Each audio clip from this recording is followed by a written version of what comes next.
Anyone who believes in indefinite growth on a physically finite planet is either mad or an economist. We don't want to focus politics on a notion that involves the rejection of principles around which a large majority of our fellow citizens organize their lives. We are not as endlessly manipulable and as predictable as you would think.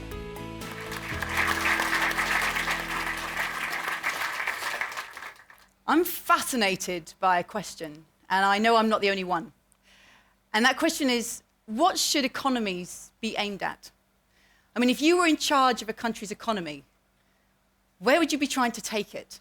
Or if indeed you had to give the impression of being in charge of a country's economy, what would you be trying to deliver with it? Well, I studied economics at university 20 years ago, and we never actually asked that question, even though it seems like a very fundamental one, because the answer was a given. It was economic growth.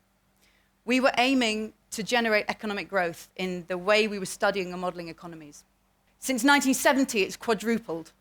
And if you believe mainstream predictions, which it's hard to do in the current atmosphere, but if you do, it's set to quadruple again by 2050 on the global scale.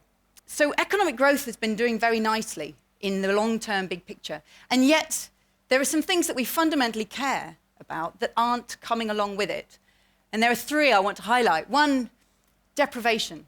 Secondly, degradation. And thirdly, inequality. More and more social commentators are talking about the rise of inequality and the importance of tackling it.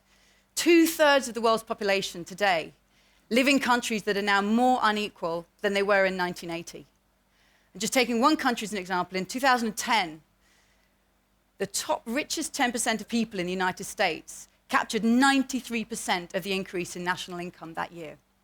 So inequality is really quite extraordinarily at the heart of the way economies are growing. Our politicians know it. We're hung up on talking about economic growth, but because they know that we need more than this, this one lever doesn't really capture everything we care about, they're increasingly trying to qualify what they're calling for with extra terms. So Merkel has called for sustainable growth, David Cameron for balanced growth, Barack Obama for long-term lasting growth. Barroso wants the EU to have smart, sustainable, inclusive, and resilient growth. And all these terms, I mean, sometimes I feel like I'm walking into a New York deli bar. And what kind of growth do you want today? You can have it balanced and equitable, add in some good. You want it green? Maybe that seems too hard, just a bit greener. You know, so many different terms are being added to this idea. It's clear that we want something more than growth. The fact that we want something more than growth, though, shouldn't seem like news. Because when the very idea of national income and its growth was conceived, its inventor warned us that we needed something more than that. In 1934, when Simon Kuznets wrote the first report to the US Congress describing how you could measure national income, he said, "But the wealth of a nation can scarcely be inferred from a measure of its national income." He gave us that caveat on day one.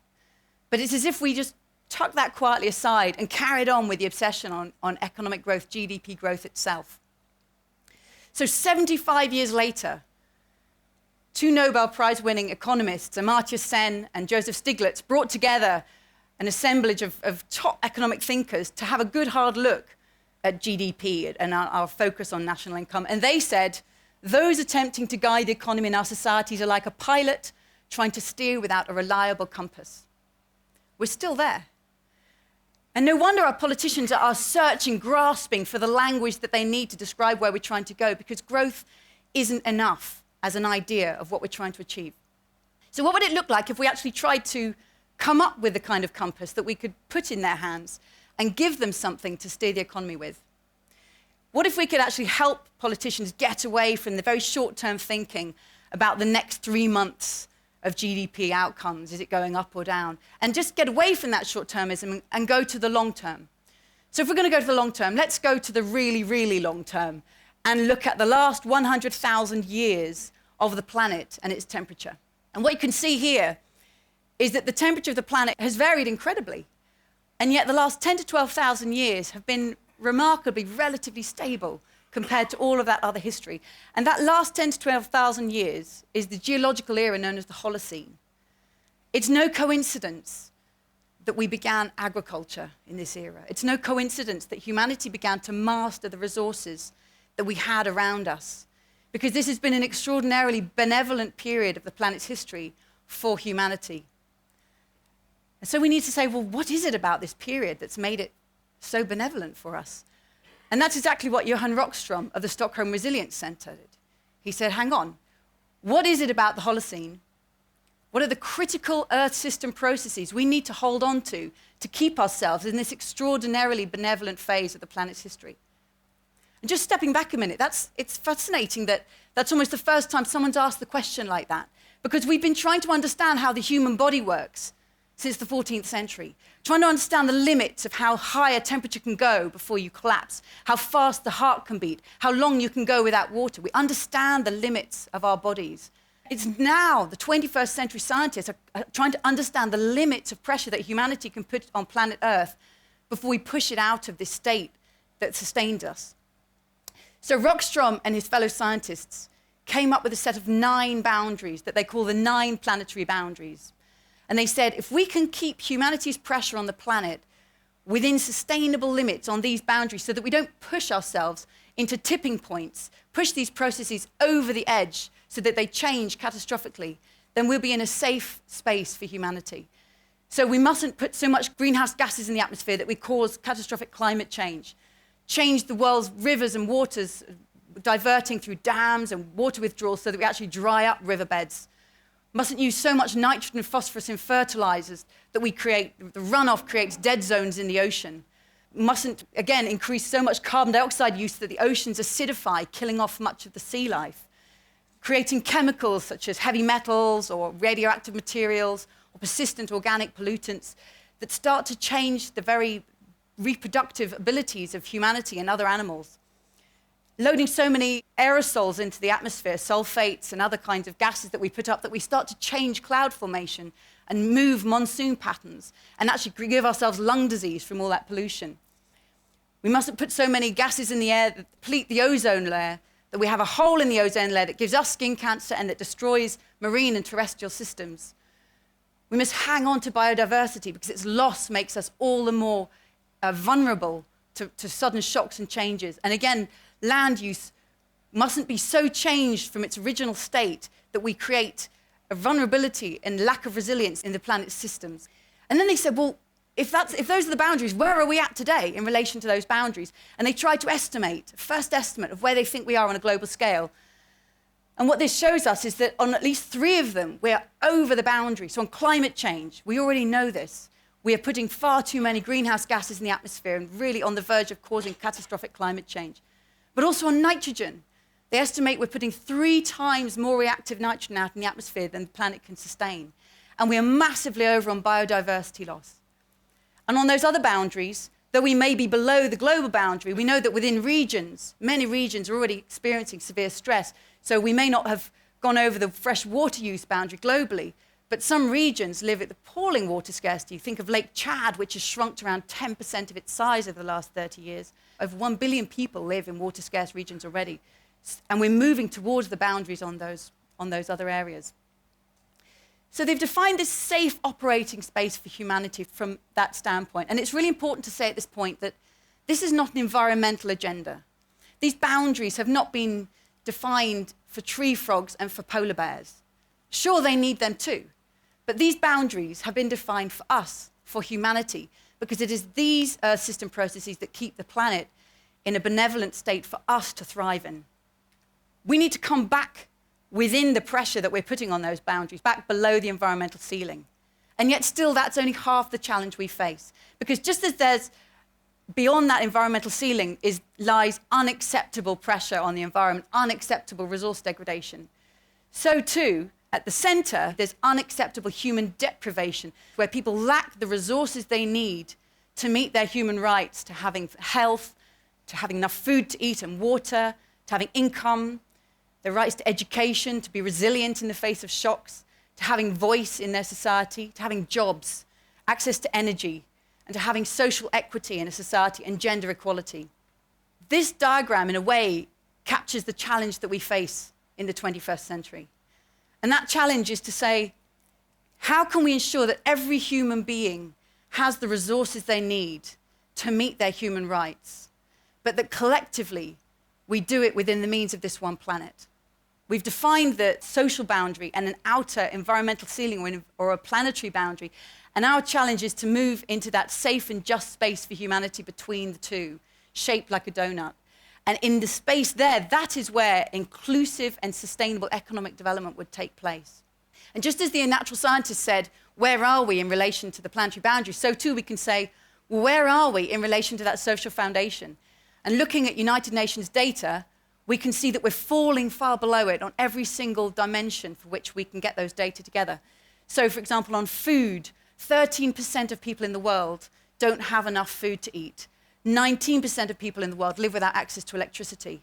Indeed, millions of people around the world still live with the most fundamental deprivations of access to resources to meet their human rights. Far below the social foundation, while collectively we've already gone over at least 3 of the planetary boundaries. We're outside this donut on both sides, and I think that's an indictment of the pathway that global development has taken to date, so unsustainable and so inequitable. And that's pretty depressing. So here's some good news. We could get everybody out of this level of poverty without putting pressure on the planet. What would it take to end hunger? It would take around 3% of the current global food supply, 3%. According to the International Energy Agency, they could get access to electricity to everybody in the world with just a 1% increase in global carbon emissions. That's fantastic news because it means the challenge of tackling climate change and the challenge of ending energy poverty are completely separable. So this begs the question, if we could end poverty without putting pressure on the planet, where is this pressure coming from? Well, it's coming from the other end of the global consumer base. If we look at that challenge on climate change, researchers at Princeton University estimate that around half of the world's greenhouse gas emissions are produced for just 11% of the world's population, the richest carbon-intensive users in every country in the world. I call them the global carbonistas. And if you look at the sustainable budget that we could use on nitrogen, right now, 1/3 of that sustainable budget is being used to grow animal feed to produce meat for Europe. So it's immediately clear that if we want to come back within the planet's boundaries, we need to transform the consumption choices and the patterns and the production patterns of the world's highest resource-using populations in every country in the world. I'm really struck by the traction this diagram has had. I drew it first time a year ago, and it's been taken up in a lot of debates. And I'm asking myself why. And I think there are 3 good reasons. Firstly, I think the framing of planetary boundaries is a very, very powerful one. It makes the complexity of Earth system science accessible to non-scientists and helps us to see the planet as a whole, as a system of interlocking processes that we depend upon for our well-being. Secondly, by putting that social foundation in the heart of it, it brings into one simple picture the world of development and the world of environment. And it helps to end the false dichotomy that we face, that either you're for development and ending poverty or you're for protecting the environment. And these are separate concerns, but they're not separate concerns because we depend upon the environment and this state of the planet for all of our well-being. And thirdly, I think people are interested in it because it gives us a chance to rethink economic development. Instead of starting with economic growth, we start with the fundamentals of what we care about. Everybody meeting their human rights, living within the means of this planet. And then we ask, what kind of economic system would help to take us there? And I think there are some changes that we clearly need to make to the way that we plan economic development. The first one would be, we need to bring a far more diverse group of people into economic decision-making. We need to listen to scientists much more in terms of them telling us where those boundaries are and how close we are. Secondly, we need to bring, as well as a diverse group of thinkers, we need to bring in diverse metrics. So not just talking about economic development in terms of monetary metrics, but talking natural metrics. We've become used to talking about tons of carbon. We hear it on the radio, it's in the papers, but we need to diversify and understand more of the planet's metrics because these are the metrics that we live by. And also the social metrics, that how humanity is doing. Thinking much more at the center of our economic thinking. Are we meeting the human rights of all? And are we ensuring that we're doing this without extraordinary inequalities in our societies? And thirdly, I think it gives us a chance to rethink what is economic development. We've always assumed it was economic growth, GDP growth. Now we're facing a much more fundamental question of, is growth compatible with living in this safe and just space. And many people argue it is. Some people argue that we need economic growth in order to generate the investment and create the new technologies that will help take us there. Others will say the opposite. They'll say we clearly need to move beyond GDP growth in order to get here. One thing I think is definitely true, because that debate is still out there and unresolved. One thing is true. We need to widen our concept of what economic development is, far beyond growth alone. So we need to think about investing in the wealth that sustains us, the human wealth, the natural wealth, and the social wealth, because it's from these that everything that we generate in our economy flows. Imagine if an image like this, a vision like this, was actually put at the heart of decision-making and the way we thought about going forward with our economies. Imagine if we could each sit at a table with planetary and social boundaries and think, where's my life at in relation to this? What can I do in my own life that would make sure that my actions, what I buy, how I consume, what I eat, how I vote, how I travel, how I power my home, am I making sure that I'm respecting people's human rights in that process and keeping down my footprint on the planet? What if companies sat around a table and put their product at the middle of that table and asked themselves, where is this product in terms of planetary and social boundaries? How can we bring our products and our supply chains into the space that we can be proud of saying these are 21st century products because they're helping take the 21st century where we need to go? And what if the world's governments, with apologies to Dr. Strangelove, what if the world's governments sat around a conference table and said, how can we collectively bring humanity into this space? Well, amazingly enough, they're actually taking on that challenge right now, because the world's governments are facing the opportunity to come up with a set of global development goals that will both ensure human rights are met and environmental sustainability. And the question is, will they be able to grasp the scale of this challenge? Will they be able to leave behind short-term national interests that we're so often locked in and look for the long-term, the collective, and the global interest that we have to pursue? Can they do it on a scale commensurate with the urgency of the challenge we face? Can they, in fact, turn it into an opportunity to bring us into this safe and just space for humanity? Because if they could, that would really give us something worth aiming our economies at. Thank you very much indeed.